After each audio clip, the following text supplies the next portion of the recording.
Short questions, short answers would be really helpful. Seema Malhotra. Thank you very much, Chair.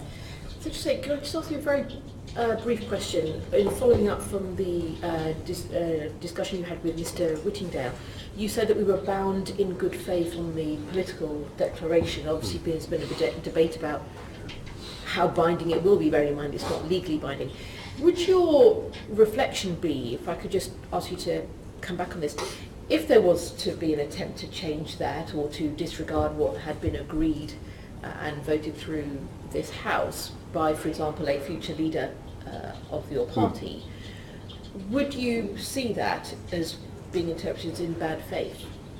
Well, it would be with any legal question as to whether you have satisfied or failed to satisfy the test of good faith. I mean, that is a legal question, and it would be one that for the arbitrator, and there is a significant body of international law as to how that would be assessed. But in essence, it goes to the heart of paragraph 17 compared to paragraph 19 of the Attorney General's most recent legal advice. But in paragraph 17 said that there would be an issue in terms of either side acting in bad faith.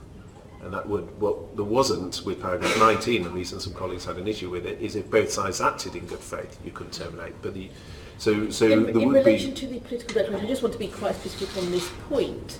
In relation to the political declaration, which is not legally binding, but which is seen as part of the package, that if we had an agreement on a political declaration that, for example, went through this House, and then there was an attempt to roll back on that by a future Prime Minister in this House, against what had been agreed by Parliament, would you see that as something that could be interpreted as being in bad faith? Well, if it went against, so firstly, the numbers of the House of Commons would change. So you can change the leader, but you're not going to change the numbers. And I think that's why sometimes the issue around whether there was a future change of Conservative leader and that leads to a different approach, I think is overstated. You can understand this is a question of confidence about what any discussions could be worth if the potential intention could be to roll back on anything that's agreed if it's going the political Yeah, but then it is, so I think there's two issues. First, there's just a practical issue, to be frank, which is the numbers of the House of Commons will dictate it. But to go to the meat of your question, which is irrespective of the numbers, if a future leader decided to disregard the political declaration and row back on it, well, in that instance, the interplay with the withdrawal agreement and the legal requirements and obligations within that would be enforceable to the EU. That's very helpful. Could I ask you also, just in relation to the possible extension of Article 50, I understand the government's position is not to extend beyond May the 22nd, but have you discussed a possible extension with business leaders, and if so, what have they raised with you? Well, I think the overriding message from business leaders is they want a deal, and linked to that, they want it done as quickly as possible. What would their concerns be? And if I could just, I know we're short of time, so I do understand, but say, for example, is something specific that could affect them at the moment in relation to leaving anyway? What guidance are you giving to, or advice are you giving to businesses in preparing for trade in such difficult circumstances at the moment in relation to short and medium term, particularly, for example, in relation to trade done under EU free trade agreements with other countries?